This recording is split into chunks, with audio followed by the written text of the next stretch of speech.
छात्रों, आज के इस वीडियो में आज एक आपके लिए ऐसा पेपर लेके आ चुका हूँ जो आपके वार्षिक एग्जाम में 1 मार्च को आपका होने वाला है। विषय हिंदी का पेपर।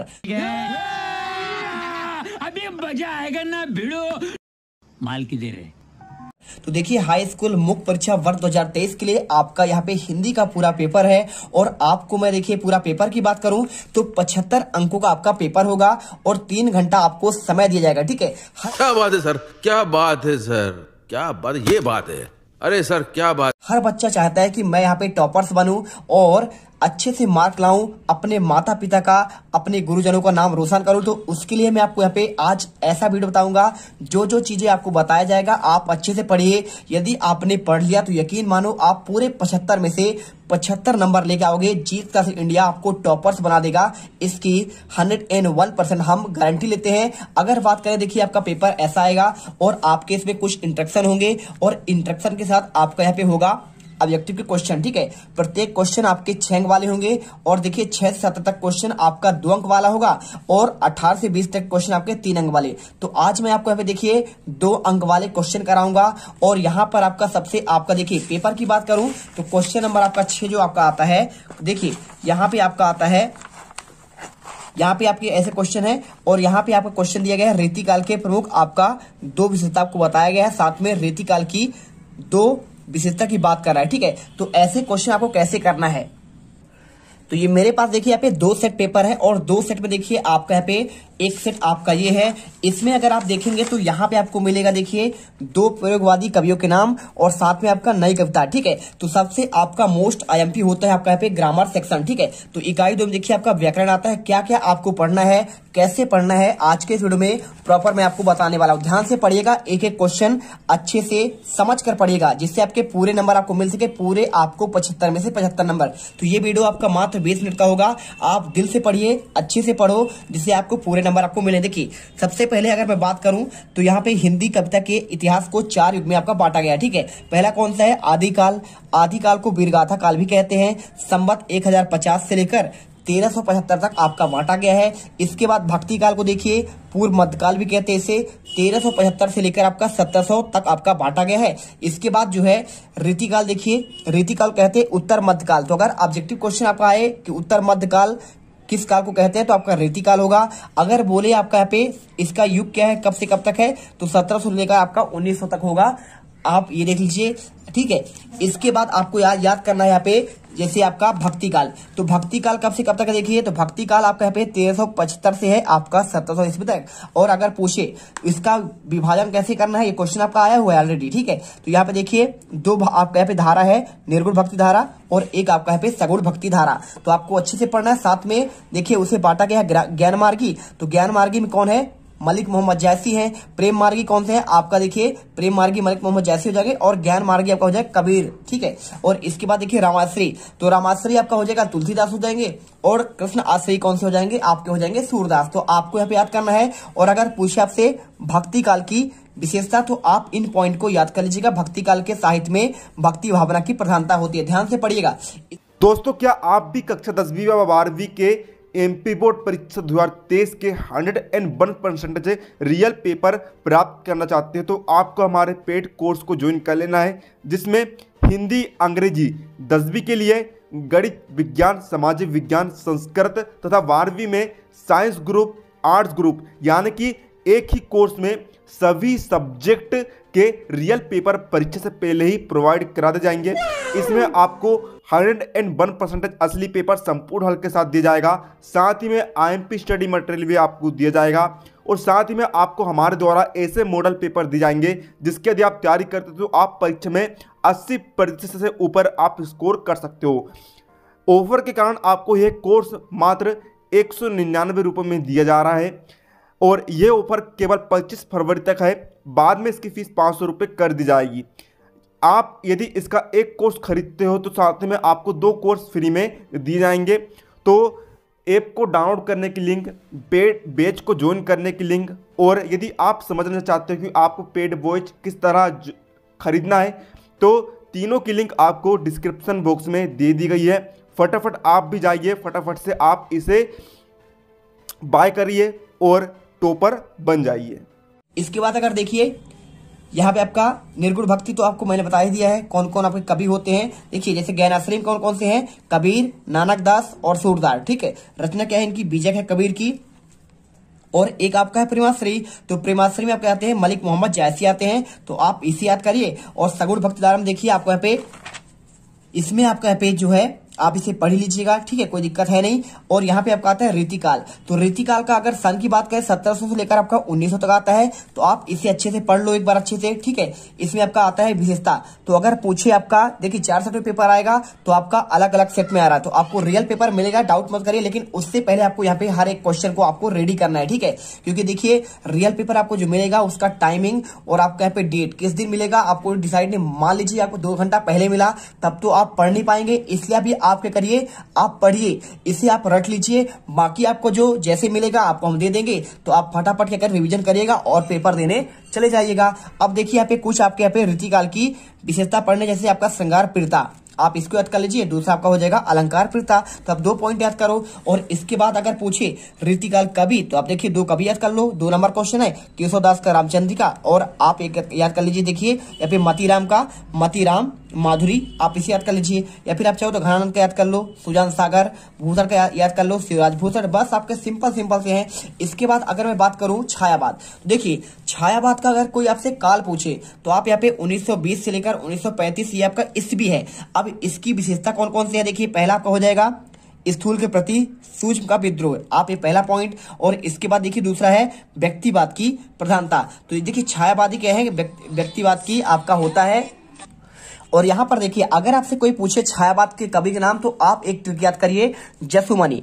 जैसे होगा आपका देखिए जयशंकर प्रसाद हो जाएगा, सु से हो जाएगा सुमित्रा नंदन पंत होगा, म से होगा आपका महादेव वर्मा हो जाएगा, और नि से हो जाएगा सूर्यकांत त्रिपाठी निराला। और इनका आप रचना याद कर लीजिए, कमानी और लहर आप जानते ही होंगे, जयशंकर प्रसाद की रचना है। और सुमित्रा नंदन पंत का देखिए यहाँ पे आपका बीड़ा, पल्लव और गुंजन है।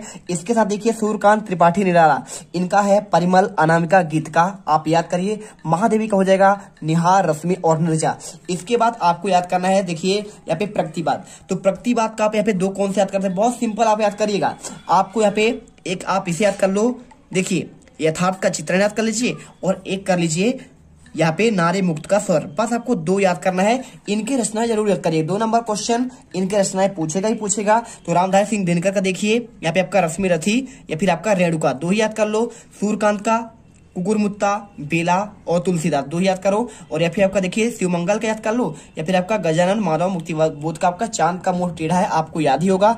और इसके अलावा आपका शिवमंगल सिंह सुमन का है, देखिए विश्वास बढ़ता ही गया, आप एक याद कर लो, या फिर प्रलय याद कर लो। और इसके बाद देखिए आपको कुछ पढ़ना नहीं है, प्रयोगवाद क्वेश्चन आपका पेपर में यहाँ पे आपको ऑलरेडी आपको मिल गया है, इसका आंसर भी आपको मैंने आपको दे दिया है प्रयोगवाद का और नई कविता का। तो ये वीडियो अपने आप देख ही लोगे, पुराना वाला पूरा पेपर का मैंने आंसर दिया है यहाँ पे, तो हर एक क्वेश्चन का याद कर लो। इसके अलावा आपको मैं ग्रामर सेक्शन का आज के वीडियो में कंप्लीट कर दूंगा। हर एक सेट में हर एक बच्चा यहाँ पे उसका यहाँ पे ग्रामर सेक्शन गलत हो ही नहीं सकता, अगर वो वीडियो अच्छे से पूरा अगर शुरू से लेकर अंत तक देख लेगा। इसके बाद देखिए क्वेश्चन आपका आता है, कुछ प्रश्न आते हैं। तो क्वेश्चन क्या लिखा, देखिए भक्ति काल को हिंदी का साहित्य का स्वर्ण काल क्यों कहते हैं, आपका ये क्वेश्चन पूछा गया। तो आप आंसर दीजिए, भक्ति काल में भक्ति परक रचनाओं के साथ अन्य रचनाओं की भी प्रधानता हो रही है, यह परिवर्तक युग था, इसलिए इसको स्वर्ण युग कहना आपका निम्नलिखित कारण था। पहला क्या है, धार्मिक विविधता के बावजूद जनता में एकता की भावना जागृत होने लगी थी, और ईश्वर भक्ति की भावना सब में आपका जागृत होने लगा था, आप इसे याद करिए। साथ में भक्ति काल के कुछ कवि और उनकी रचनाएं देखिए, कबीरदास का बीजक है, तुलसीदास का रामचरितमानस, और सूरदास का देखिए आपका ये देखिए ये आपका निर्गुण भक्ति धारक कवि हैं। कौन कौन है देखिए, आपका यहाँ पे रसखान हो जाएगा और कबीरदास। और तुलसीदास कौन से हैं, देखिए राम भक्ति, और सूरदास आपका यहाँ पे कृष्ण भक्ति, और मीराबाई भी आपके यहाँ पे कृष्ण भक्ति शाखा के कवि हैं। और इसके बाद देखिए क्वेश्चन पूछा गया है, रीतिकाल की आपके कुछ रचनाएं और उनका देखिए आपको यहाँ पे प्रमुख रचनाओं के नाम लिखिए। तो आपको जो क्वेश्चन मैंने दिखा है वही क्वेश्चन यहाँ पे दिया गया है। साथ में आपका यहाँ पे पूछा गया है, देखिए छायावाद कवि और उनकी विशेषता। तो आप देखिए कवि आप यहाँ पे याद कर लीजिएगा, मैंने जसमनी आपको बताया था, जा सु जसमानी आपका ये ट्रिक हो जाएगा, है ना। तो आप जसमानी से इसे याद कर सकते हैं। और इसके अलावा देखिए इसकी विशेषता मैंने बता ही दिया था आपका, 2 देखिए व्यक्तिवाद की प्रधानता और आपका यहाँ पे अलंकारों की प्रधानता, आप इसे याद कर लीजिए। इसके साथ प्रतिवाद कवि की देखिए विशेषता और कवियों के नाम, ये क्वेश्चन आपका रिपीट हो रहा है, देखिए आप इसे पढ़ लीजिए। इसके बाद आपको यहाँ पे आता है देखिए काव्य बोध, और काव्य बोध में क्या पढ़ना है आपको, यहाँ पे सिंपल तरीके से कुछ नहीं पढ़ना है आपको, यहाँ पे आपको पढ़ना है प्रबंध काव्य क्या है, और आपका यहाँ पे प्रबंध काव्य के 2 भेद होते हैं, एक होता है आपका महाकाव्य और एक आपका होता है क्या, खंड काव्य होता है। तो देखिए महाकाव्य क्या होता है, महाकाव्य होता है इसमें किसी भी आपका जो नायक होता है उसके जीवन का संपूर्ण चरित्र चित्रण होता है, यानी जन्म से लेकर आपका मृत्यु तक का वर्णन होता है, उसे कहते हैं महाकाव्य कहते हैं। ठीक है, ये देखिए आपका लिखा है यहाँ पे, इसका नायक धीर उदात्त है, धीर गंभीर आपका होता है, नायक का पूर्ण जीवन का महाकाव्य में वर्णित होता है। और इसमें आपका देखिए कुछ आपके विशेषता होता है, महाकाव्य आपका 8 या 8 से अधिक सर्ग होता है तभी आपका महाकाव्य कहलाएगा। और इसमें श्रृंगार, शांति और वीर रस किसी आपका इनमें से कोई एक रस प्रधान होगा। और इसके साथ देखिए कुछ महाकाव्य के नाम देखिए, तुलसीदास का हो जाएगा रामचरितमानस, और जयशंकर प्रसाद का आपका कामायनी, और मलिक मोहम्मद जैसी का होगा पद्मावत। और इसके बाद आपको पढ़ना है खंड काव्य, जितना आपको बता रहे हैं उतना ही पढ़िएगा। देखिए आपका ये हो जाएगा, आपको इसे ये पढ़ना है। और इसके अलावा देखिए आपको पढ़ना है यहाँ पे खंड काव्य। तो खंड काव्य क्या होता है, इसमें जीवन किसी एक ही खंड का वर्णन होता है नायक के, ठीक है, यानी एक अंश का वर्णन होता है। और इसमें देखिए आपको ये वाला याद कर लेना है खंड काव्य के बारे में। इसकी कुछ रचना देखिए, मैथिली शरण का आपने पढ़ा होगा पंचवटी, और जयद्रथ वध हो जाएगा, नरोत्तम दास का हो जाएगा सुदामा चरित्र, आप इतना याद करिए। और इसके बाद आपको कुछ याद करना नहीं खासकर, और यहाँ पे आपको याद करना है अगला, यहाँ पे रस। अब देखिए रस में आपको क्या याद करना है, रस में आपको याद करना 4 अंग, ठीक है। तो रस क्या है देखिए आप जानते हैं, किसी काव्य को पढ़ते, सुनते और देखते समय जो आनंद की अनुभूति होती है उसे कहते हैं, क्या कहते हैं, रस कहते हैं। यहाँ पे आपका पूरा लिखा गया है रस का परिभाषा। और इसके अंग कितने होते हैं, स्थायी भाव, संचारी भाव, अनुभाव और विभाव। तो आप इसे पढ़ लो एक बार। और इसके बाद देखिए यहाँ पे 10 आपके रस होते हैं, उनके आपको रस के स्थायी भाव पढ़ना है। श्रृंगार का आपका रति, रौद्र का आपका क्रोध हो जाएगा, वीर का आपका उत्साह होगा, करुण का आपका पे हो जाएगा करुणा, और शांत का होगा वैराग्य, और हास्य का हो जाएगा हंसी, भयानक का भय, अद्भुत का आश्चर्य, विभत्स का आपका पे घृणा। ठीक है, तो आप इसे एक बार कर लो। और इसके बाद देखिए यहाँ पे संचारी भाव के बारे में पूछा गया है, अनुभाव और इसके बाद विभाव। ठीक है, तो विभाव के आपके 2 भेद होते हैं, देखिए आश्रय और विषय, आलंबन होता है, और एक आपका होता है यहाँ पे उद्दीपन। और आलंबन के आपके 2 भाग कौन कौन होते हैं, आश्रय और विषय। जिस व्यक्ति के चित्त में स्थायी भाव उत्पन्न होते हैं उसे आश्रय कहते हैं, और आपका यहाँ पे क्या है, स्थायी भाव जागृत करने वाले उसे कहते हैं विषय कहते हैं, सिंपल सी बात है। और इसके बाद देखिए यहाँ पे आपको स्थायी भाव और संचारी भाव में अंतर पूछा गया है। तो आपका ये क्वेश्चन आपका ऑलरेडी यहाँ पे आ चुका है पेपर में, तो मैंने इसका आंसर आपको दे दिया था, तो आप इसे देख लो, ये आंसर आप अच्छे से याद कर लेना, ये पूरा क्वेश्चन है और इसका आंसर हो जाएगा। और इसके बाद देखिए विभाव और अनुभाव में अंतर पूछा गया है, तो आप इसे भी पढ़ लीजिएगा, पूरा आंसर क्वेश्चन आंसर आपको यहाँ पे रेडी करना है। इसके बाद देखिए कुछ आपके रस का बात कर रहा है, तो श्रृंगार रस, तो श्रृंगार रस आपको पढ़ना है, जहाँ देखिए यहाँ स्त्री और पुरुष के प्रेम का भाव का वर्णन होता है, उससे श्रृंगार रस कहते हैं। तो आप इसे याद कर लीजिएगा, संयोग श्रृंगार के बारे में पूरा दिया गया है। इसके बाद आपको यहाँ पे वियोग श्रृंगार के बारे में, तो आप एक बार इसे पढ़ लीजिएगा। साथ में देखिए आपको यहाँ पे कुछ आपके हास्य रस का दिया गया है, इसको आप याद कर लो एक बार, अगर आपसे याद नहीं है तो एक बार अच्छे से स्क्रीनशॉट कर लो और याद कर लो। 2022 में आपका ये क्वेश्चन आ चुका है। साथ में आपका रौद्र रस, तो एक रस से क्वेश्चन आपका 2 नंबर का आना ही आना है। तो आप यहाँ पे हर सेट वाले ABCD आपका जो भी सेट होगा आपको इन्हें पढ़ना है, क्योंकि आपके रस 101% आपका यहाँ पे आने वाले हैं। साथ में आपका बी रस देखिए, इसका आपका स्थायी भाव आपका उत्साह होता है, और बुन दिलो हर बोलो आपका ये वाला इसका उदाहरण हो जाएगा। और इसके बाद देखिए यहाँ पे आपका अद्भुत दिया है, बिन पक चले सुनय बिन उपकाना, कर बिन कर्म करे विधिनाना, आनंद रहित सकल रस भोगी, बिन बाड़ी बक्ता बड़ जोगी। तो आप इसे याद कर लो। और इसके बाद आपका शांत रस दिया गया है, तो आप शांत रस के बारे में पढ़ लीजिएगा पूरा आंसर। ठीक है, चलती चाकी देखकर दिया कबीरा रोए, दुई पाटन के बीच में साबुत बचा न कोई, आपका इसका उदाहरण आप लिख सकते हैं। साथ में इसके बाद आपका छंद आता है, तो छंद की आपको परिभाषा आपको तो याद करना ही करना है, कोई दिक्कत है नहीं। तो परिभाषा आप याद करिए छंद के बारे में, और इसके बारे में आपको यहाँ पे याद करना है। देखिए सबसे आपका यहाँ पे गढ़ों की संख्या आपका यहाँ पे 8 होता है। यदि आपसे कोई पूछे ऑब्जेक्टिव में तो आप बता देंगे कि 8 आपके गढ़ होते हैं, या माता राजभान सलगा इसका आपका यहाँ पे सूत्र का उदाहरण होता है। और इसके बाद कौन कौन से याद करना है, देखिए यहाँ पे आपको यहाँ पे याद करना है दोहा। तो दोहा के बारे में क्वेश्चन आपका देखिए पेपर में आपका ऑलरेडी आ चुका है, तो ये पेपर आपको मैंने करा दिया है, तो इस पे आपका टाइम वेस्ट नहीं करते हैं ना। तो आपका पे अतिशयोक्ति, इन दोनों का आंसर मैंने आपको पेपर में दे दिया है, तो आप इसे छोड़ दीजिए। बाकी इसके अलावा देखिए आपको चौपाई आपको यहाँ पे याद करना है, इससे प्रत्येक चरण पर 16-16 मात्राएं होती हैं, और अंत पे आपका यहाँ पे याद कर लीजिए। ठीक है, चौपाई आपने सुना होगा, कौन सा वाला, मंगल भवन अमंगल हारी। ठीक है, ये पढ़ा ना, मंगल भवन अमंगल हारी द्रवं सुदशरथ अजर बिहारी। तो ये वाला आप जो है अच्छे से याद करिए। और इसके बाद आपका रोला आता है, तो रोला पढ़ लो। रोला क्या है, देखिए आपका सममात्रिक छंद है, आप इसे एक बार पढ़ लीजिए, इसमें आपके 24 मात्राएं होती हैं, इसे पढ़ लो। उल्लाला क्या होता है, उल्लाला के बारे में पढ़ लीजिए, इसमें आपके 28 मात्राएं होती हैं, 15-15 आपका मात्राएं हो जाएंगी। इसके बाद आपका गीतिका है, हरि गीत का है, हरि गीत का में 16 और 12 बार आपका टोटल आपके 28 मात्रा होती हैं। तो श्री कृष्ण के सुन बचन अर्जुन क्रोध से जलने लगे, सब शोक अपना भूलकर करतल युगल मलने लगे। आप इसे पढ़िए, बस आपका इतना ही है, ज्यादा आपका है नहीं। आप यहाँ पे हरि गीत का याद कर लीजिए, उल्लाला याद कर लीजिए और आपका पे रोला। ठीक है, चलिए इसके बाद आपका पे चौपाई, इतना जरूर पढ़िएगा, हर एक क्वेश्चन आप रेडी करिए। और इसके बाद ये उन बच्चों के लिए आपका ये वीडियो है जो चाहते कि सर हम यहाँ पे मेहनत कर सकते हैं और हमें जो है पूरे 75 में से 75 नंबर चाहिए, क्योंकि हम हिंदी में जो है नंबर नहीं कटने देना चाहते हैं। उनके लिए वीडियो है, जो नहीं कर सकते इतना मेहनत, उनके लिए आपका पेपर है। मैंने आपको आंसर पेपर बता दिया है, बिल्कुल आपका 75 से 80% क्वेश्चन आपका यहाँ पे इससे आने वाले हैं। बाकी आपका रियल पेपर भी आपको मिलेगा, आप उसकी टेंशन मत लीजिए। और इसके बाद अभी आपको जो करवा रहा हूं ये आपके टॉपर्स के लिए है, हर बच्चा जो टॉपर्स बनना चाहता है तो आप यहाँ पे इसे जरूर पढ़िएगा। ठीक है, अब देखिए अलंकार क्या है, तो काव्य की शोभा बढ़ाने वाले साधनों को यहाँ पे अलंकार कहते हैं। अब इसके देखिए कौन कौन सा अलंकार आपका पेपर में आएगा, यहाँ पे आपका आएगा अनुप्रास का। ठीक है, तो अनुप्रास में क्या होता है, वर्ण की आवृत्ति बार बार होती है, उससे कहते हैं अनुप्रास अलंकार। और इसका आपका उदाहरण पूछे, चारुचंद्र की चलचल किरने वाला खिल रही थी जलथल में, आप इसे याद कर सकते हैं। इसके बाद तरनी त्रिभुजा तटतमाल तरुबर बहुछाए, आप चाहो तो यहाँ पे, ताकि आपका देखिए बार बार आवृत्ति हो रही है, इसलिए आपका यहाँ पे अनुप्रास अलंकार होगा। इससे आपका चा वर्ण की हो रही है तो आपका यहाँ पे अनुप्रास हो जाएगा। इसके बाद आपका रूपक क्या हो, देखिए जहां उपमेय में उपमान का आरोप हो, पे आपका रूपक अलंकार होता है, तो आप इसे याद कर लीजिएगा। देखिए इसका आपका उदाहरण भी आपको दिया गया है, यहाँ पे चरण कमल बंदो हराई, आप इसे याद कर लीजिए। इसके बाद आपका उपमा अलंकार दिया गया है, तो उपमा अलंकार क्या होता है, किसी एक वस्तु का दूसरे वस्तु से समानता की तुलना की जाती है, तो आपका यहाँ पे कौन सा होता है, उपमा अलंकार होता है। और इसमें देखिए पीपर 5 सरिस मन डोला, आप ये वाला उदाहरण याद कर सकते हैं। और इसके बाद देखिए यहाँ पे उत्प्रेक्षा अलंकार क्या होता है, जहां पे आपकी संभावना व्यक्त की जाए, तो आप यहाँ पे लिख सकते हैं, देखिए आप याद कर सकते हैं, मानव सूर काढ़ी डारी हैं बारी मध्य में मेन। ठीक है, और इसके बाद देखिए श्लेष अलंकार मतलब होता है आपका चिपका हुआ, तो यहाँ पे आपको यहाँ पे बिन बिन देखिए आपने सुना होगा वो वाला,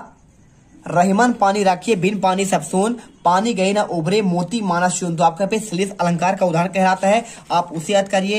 इसके बाद देखिए यहाँ पे आपका मानवीकरण अलंकार दिया गया है, तो आप एक बार इसे पढ़ लेना। और आपका ये इतने इंपॉर्टेंट तो है नहीं, सबसे ज्यादा आपका इंपॉर्टेंट आपका अतिशयोक्ति था, मैंने इसका आंसर बताया। और एक आपका यहाँ पे अन्योक्ति अलंकार, तो क्या होता है, जहां किसी व्यक्ति या वस्तु को लक्ष्य में रखकर कोई बात किसी दूसरे के लिए कही जाती है, वहां पे आपका अन्योक्ति अलंकार होता है।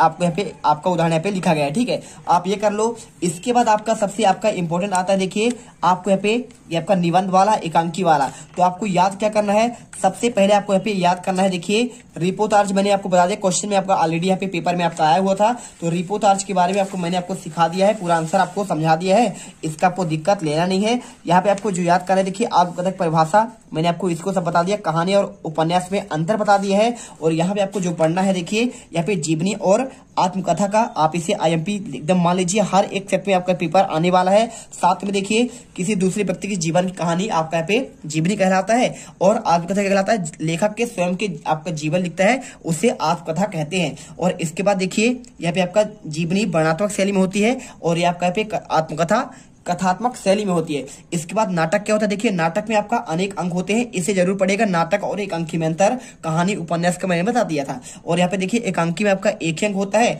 और इसमें गौण कथाएं होती है, और इसमें एक ही कथा होती है। और देखिए नाटक का फैलाव विस्तार होता है, और एकांकी में आपका पे कम रहता है, तो आप इसे याद कर लो अच्छे से। और इसके बाद देखिए आपका कुछ क्वेश्चन खास है नहीं यहाँ पे, आपको अगर आपने इतना याद कर लिया है तो देखिए आपका पूरा यहाँ पे कंप्लीट हो जाएगा। इसके अलावा आपको भाषा बोध में आपको कुछ चीजें याद करना है। जैसे क्या याद करना है, आपको यहाँ पे याद करना है लोकोक्ति और मुहावरे में अंतर। तो आप इसे जरूर याद करिएगा, लोकोक्ति और मुहावरे में अंतर याद कर लो। और इसके बाद देखिए यहाँ पे इसको याद करने के बाद आपको ये समास कुछ दिया गया है। तो समास आपने तो ऑलरेडी आपका 9th में पढ़ा होगा, 8th में पढ़ा होगा, हर एक क्लास से आपने पढ़ा होगा, तो ये आपके बन ही जाएंगे, कोई दिक्कत है नहीं। आपसे अगर संधि पूछे तो संधि भी आपसे बन जाएगा, है ना। तो संधि और समास में अगर अंतर पूछे तो देखिए संधि दो वर्णों को मेल को कहते हैं और समास दो पदों का मेल होता है। और इसके अलावा देखिए यहाँ पे संधि को तोड़ने पर संधि विच्छेद बनता है और इसे तोड़ने पर समास विग्रह बनता है। संधि 3 प्रकार की होती है, स्वर व्यंजन और विसर्ग होता है। और समास आपका 6 प्रकार का होता है। कौन कौन सा होता है, देखिए अव्ययी होता है। और इसके अलावा कौन सा होता है, देखिए तत्पुरुष होता है और कर्मधारय होता है, बहुव्रीहि होता है, द्विगु होता है और द्वंद्व होता है। तो आप जानते हैं ये आपके कितने प्रकार हो जाएंगे। इसके बाद आपको यहाँ पे याद करना है एक आपका शब्द शक्ति। तो शब्द शक्ति में आपके 3 होते हैं, देखिए अवधा शक्ति होता है और एक आपका लक्षणा शक्ति होता है और एक आप कौन सा होता है, देखिए अविधा, लक्षणा और इसके अलावा बताइए कौन सा होता है आपका, एक होता है आपका व्यंजना। तो आपको इनको भी पढ़ना पड़ेगा, ठीक है। और इसके अलावा देखिए आपका शब्द गुण होता है तो माधुर गुण, और इसके अलावा आपका ओज गुण और तीसरा आपका भी प्रसाद गुण। आप इसे भी एक बार पढ़ लीजिएगा। जो बच्चे टॉपर्स बनना चाहते हैं बस आपका इतना ही, यदि आपने व्याकरण में इतना पढ़ लिया तो एक भी क्वेश्चन कोई भी आपका सेट होगा आपका बाहर नहीं जाएगा। इस प्रकार से आप यहाँ पे हिंदी के पेपर में पूरे 75 में से 75 नंबर लेके आएंगे। जय हिंद, जय भारत। वीडियो को दिल से लाइक और चैनल को सब्सक्राइब कर लेना है। आपको टेलीग्राम ज्वाइन कर लेना है, वहां पे आपको हर एक मटेरियल आपको मिलेगा। साथ में आपको यहाँ पे रियल पेपर भी आपको उपलब्ध कराए जाएंगे।